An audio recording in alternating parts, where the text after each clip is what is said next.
ప్రాంతానికి, ఒక గ్రామానికి, ఒక రాష్ట్రానికి, ఒక దేశానికి మాత్రమే పరిమితం చేశారు.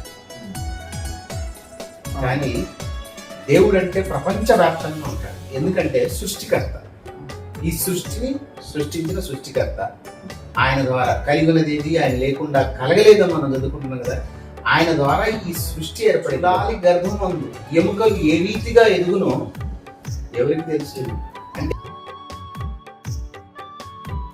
నువ్వు పుట్టిన 5 నిమిషాలకి నువ్వు ఎక్కడ పుట్టావు, నువ్వు ఏ దేశంలో పుట్టావు, ఏ కులంలో పుట్టావు, ఏ మతంలో పుట్టావు అనేది అప్పుడు తెలుస్తుంది. అప్పటిదాకా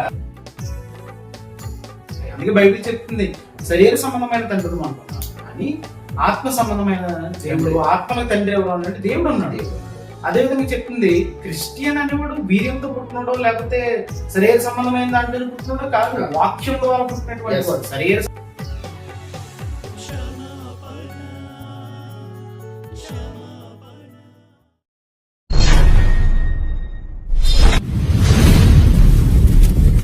బ్రదర్, నేను మిమ్మల్ని ఒక క్వశ్చన్ అడగాలని అనుకుంటున్నాను తెలుసుకోవడానికి.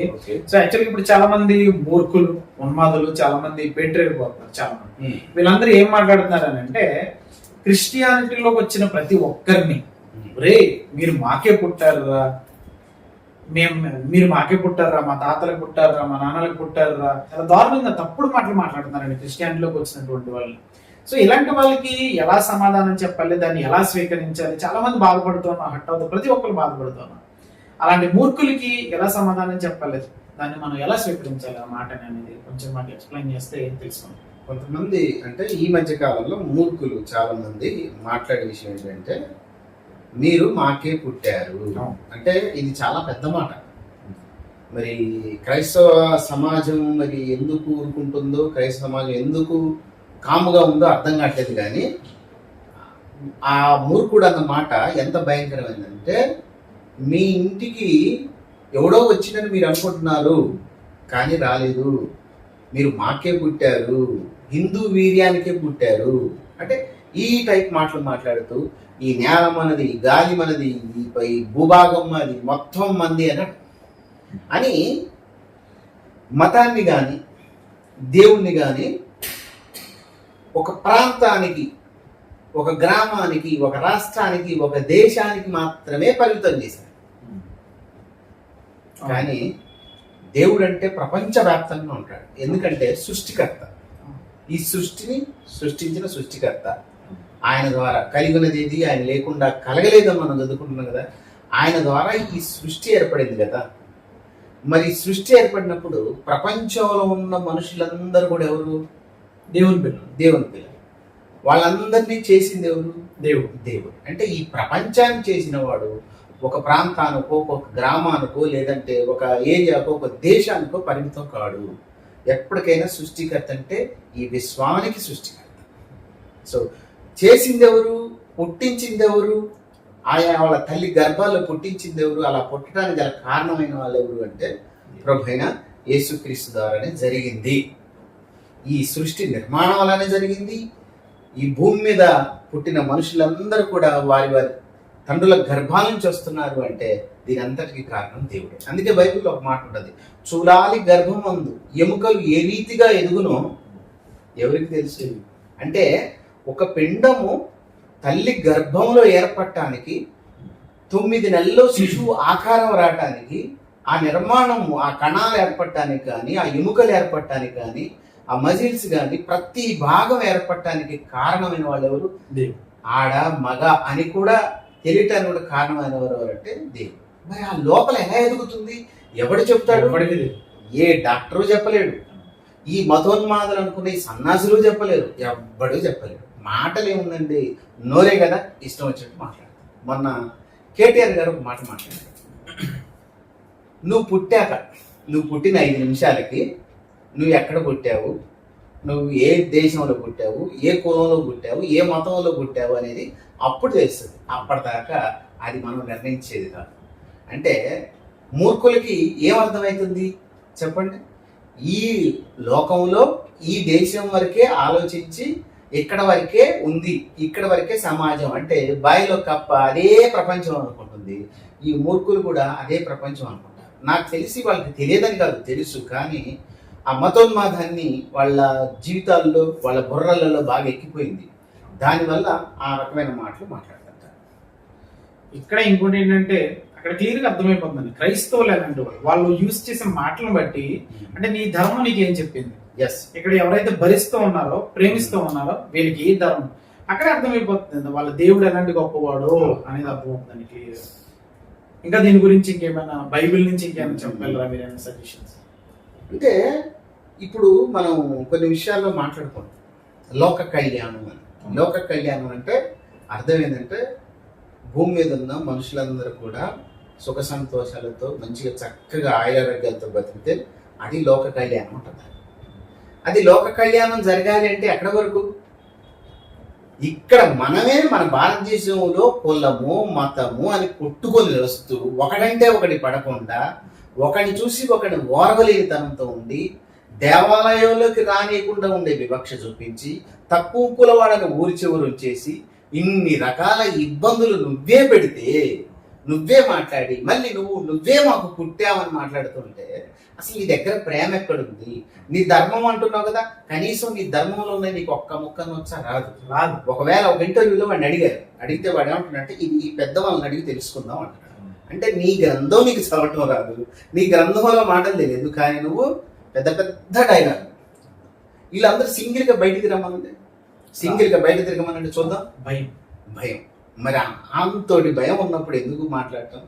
అందుకే దేవుడు ఇస్తాడు పనిష్మెంట్ గట్టిగా, ఆ పనిష్మెంట్ ఖచ్చితంగా వస్తుంది. కనుక ఒకసారి మనం ఆలోచించాలి ఏంటంటే లోక కళ్యాణం అని మనం మాట్లాడుకున్నాం కదా, ప్రపంచమంతా కూడా ప్రపంచ యుద్ధం జరగకుండా ఉంటేనే అది ప్రపంచ శాంతి.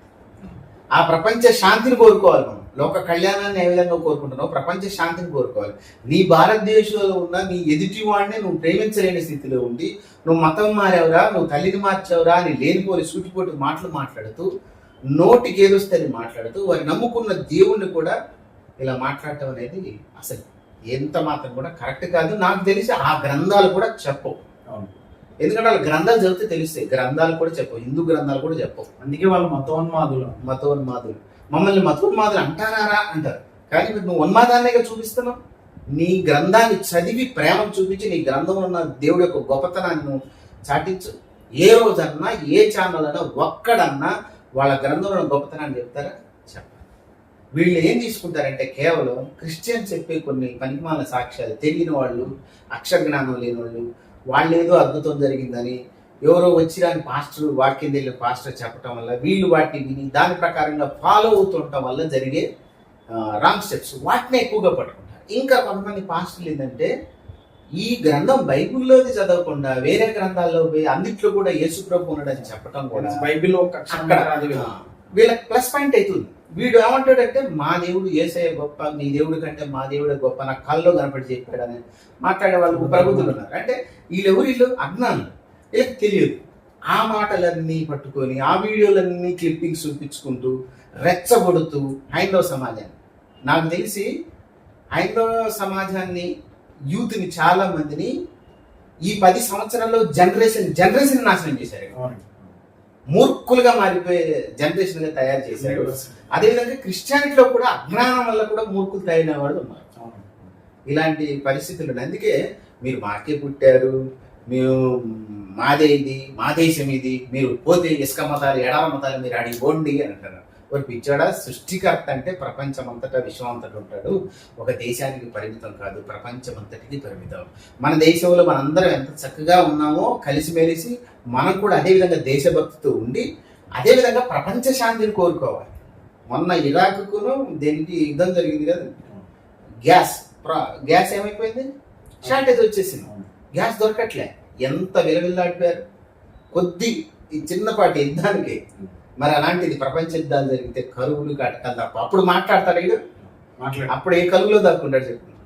ఇలాంటి విషయాలు. అందుకే వాళ్ళు మూర్ఖులాగే మాట్లాడతారు. అందుకే మూర్ఖుడికి సమాధానం చెప్పమని బైబిల్ చెప్తుంది, మరో సందర్భంలో చెప్పొద్దని కూడా చెప్పింది. 2 రకాలుగా చెప్పింది. ఎందుకంటే 1-2 సార్లు చెప్తుంది బుద్ధి కలిగేటట్టు, తర్వాత వాడిని వదిలే దేవుడు చూసుకుంటాడు అనే ఉద్దేశంతో అక్కడ రాయబడటం జరిగింది. ఇక్కడ మాకే పుట్టారు అని అంటే నాకు కూడా కొన్ని విషయాలు గుర్తొచ్చాయి. ఓకే, చెప్పండి. యాక్చువల్గా ఏంటంటే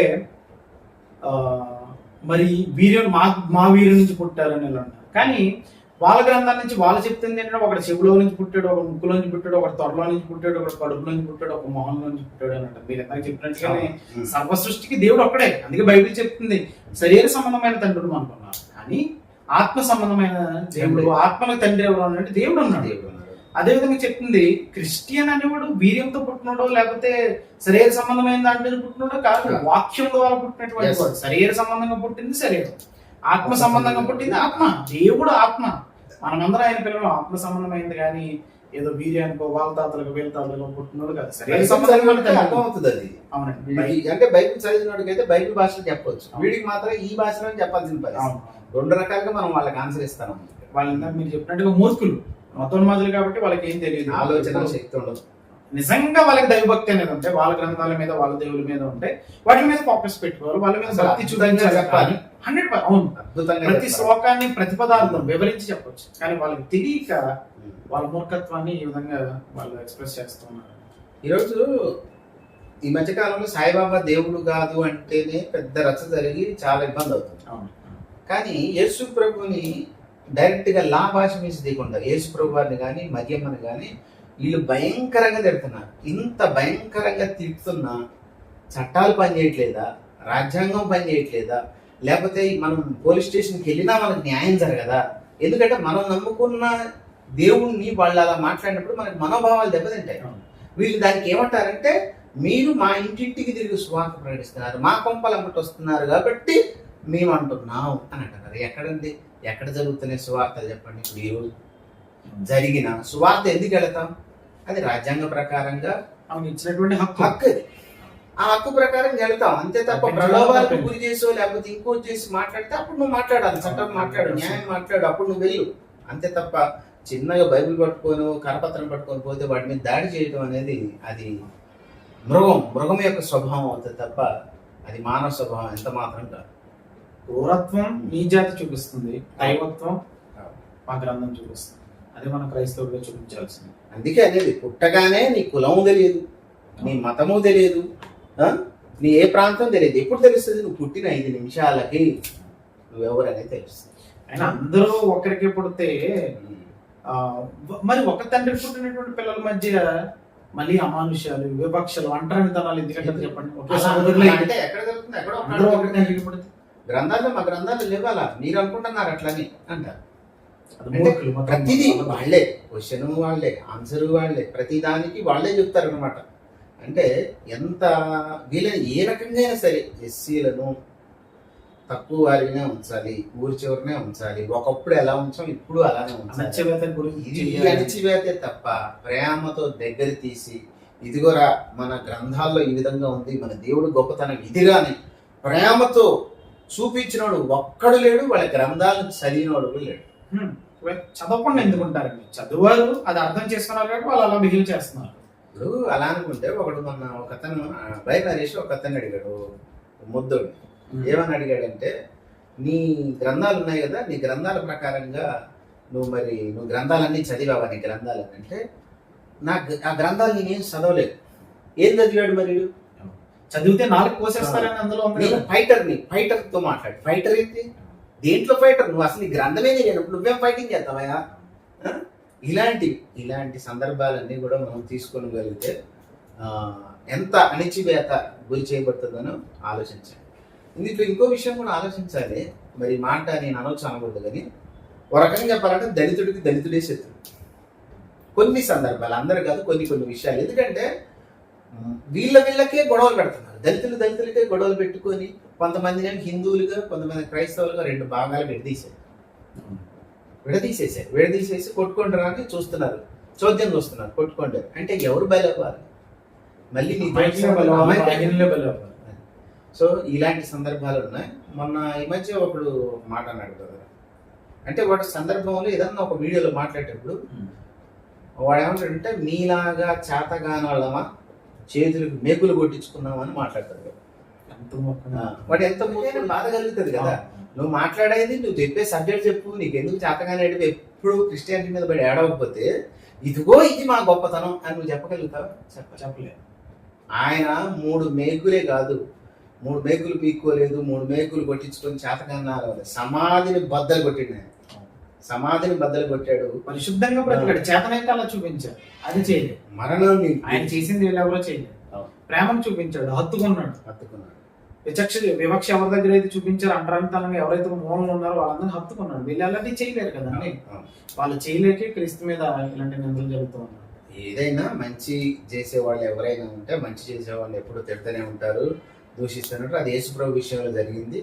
అదే మనకు కూడా చెప్తాడు, మిమ్మల్ని కూడా దూషిస్తారు నాయన, మీరు ప్రేమ చూపించండి. మనం ఒకవేళ వాడు తిడుతున్నా మనం ప్రేమ చూపించినా వాడు దాన్ని అలుసుగా తీసుకొని మాట్లాడినప్పుడు సందర్భంలో ఎవరికైనా మనిషి అన్నాక క్రైస్తవుడు కావచ్చు, ఎవరైనా కోపం వచ్చి తిట్టాడు అనుకో, ఇదిగో శాంతి మతం ఇదే, ఇదే ప్రేమ మతం ఇదే, ఇదేనా మీకు నేర్పింది అంటారు. అంటే మాట అనేది వాడే, రచ్చగొట్టేది వాడే. అంటే నువ్వు ఎన్ని రచ్చగొట్టినా మీ ప్రభు మాట్లాడొద్దన్నాడు కదా. మాట్లాడొద్దన్నాడు అంటే తిరిగి ప్రశ్నించొద్దని కాదు. ఆయన్ని సిలువేసే టైంలో కూడా ఆయన ఎందుకు సిలువేస్తున్నారు, ఆయన ఎందుకు శిక్షిస్తున్నారు, ప్రతి దాన్ని కూడా అడిగిండు. ఆయన అడిగాడా లేదా? అట్లాగే మనం అడగాలి, ప్రశ్నించాలి కదా. అన్యాయం జరుగుతున్నప్పుడు ప్రశ్నించకపోతే బైబిల్ అదే నేర్పిస్తుంది. సో ఒకటితో వాడితో అలాంటి వాడితో డిబేట్ చేయాలన్నా వాడు కూర్చోాలంటే వాడికి అర్హత ఉండాలి. ఎందుకంటే వాడిని తెలిస్తే బూత్ పంచాలి. అసలు క్వశ్చనింగ్ రెవల్యూషన్ తీసుకొచ్చిందే జీసస్ క్రైస్ట్, యేసుప్రభు గారు. తర్వాత అంబేద్కర్ గారు అది తీసుకొచ్చారు. యేసుక్రీస్తుని ఎవరైనా ప్రశ్న అడిగితే ఆయన సమాధానం చెప్పి తిరిగి ఆయన మళ్ళా ప్రశ్నిస్తే తిరిగి ఎవ్వడు చెప్పలేడు. దీన్ని క్రైస్తవులు పాటించాలి ఖచ్చితంగా. ఇలా మీరు పోండి, ఇలా పాటించండి, ఇలా చేయండి. మన వాళ్ళు కూడా బైబిల్ చదువునుడు లేడండి. బైబిల్ చదివితే మన వాళ్ళు కూడా చెప్పగలుగుతారు. మన వాళ్ళు బైబిల్ చదువు కనీసం వాళ్ళు మొత్తం కనీసం రెఫరెన్స్ ఎక్కడ ఉన్నాయన్నా చెప్పగలుగుతారు. మన వాళ్ళకి బైబిల్ ఓపెన్ చేయడం కూడా తెలియదు. నేను ఒక మాట అడిగాను చాలా బాధాకరం. సంఘంలో ఏమడిగానంటే, మీరు బైబిల్ చదివి క్రైస్తవులు అయ్యారా, బైబిల్ చదవకుండా క్రైస్తవులు అయ్యారా అంటే ఏం చెప్తారు సమాధానం? చదవకుండానే. దాదాపుగా బైబిల్ చదవకుండానే క్రైస్తవులు. ఎప్పటికీ బైబిల్ పట్టుకొని ఆదివారం తీసుకుని వెళ్తారు. ఆ బైబిల్ ఏముందో తెలియదు. ఆదివారం వరకు మాత్రం అయ్యగారు చెప్పింది ఓపెన్ చేస్తారు, మళ్ళా క్లోజ్ చేసేసి ఇంట్లో అటకలో సెల్ఫ్లో పెట్టేస్తారు, తీసుకొని వస్తారు. అంటే అలాంటి పరిస్థితుల్లో క్రైస్తవ సమాజం ఉంది కాబట్టి ఈరోజు ప్రతి ఒక్కడు బైబిల్లో వాటిని ప్రశ్నిస్తున్నాడు. వీడు చెప్పలేకపోతున్నాడు. క్రైస్తవు ఎందుకు చెప్పలేకపోతున్నాడు అంటే సంఘానికి పోతాడు కదా, నేర్చుకోవట్లేదు. సంఘంలో ఏం నేర్చుకోవాలి? నానా విధములైన జ్ఞానం. ఆ జ్ఞానాన్ని నేర్చుకుంటున్నారా? జ్ఞానానికి మించిన క్రీస్తు ప్రేమ నేర్చుకుంటున్నారా? సంఘాలు యూనిటీ లేకుండా అయిపోయింది. ఇలా సిద్ధాంతాలు డినామినేషన్లకు వెళ్ళిపోయి ఎవరు సిద్ధాంతాలలో బతుకుతున్నారు. ఇక వాక్యం తెలిసిన వాళ్ళు చాలా మంది ఉన్నారు. వాళ్ళు ఏంటంటే కొంత గ్రూపులు ఏర్పాటు చేసుకుంటారు. ఇది నా గ్రూప్, వీళ్ళు నేను చెప్పినట్టు వింటారు, వీళ్ళు బానిసలుగా పడి ఉంటారు.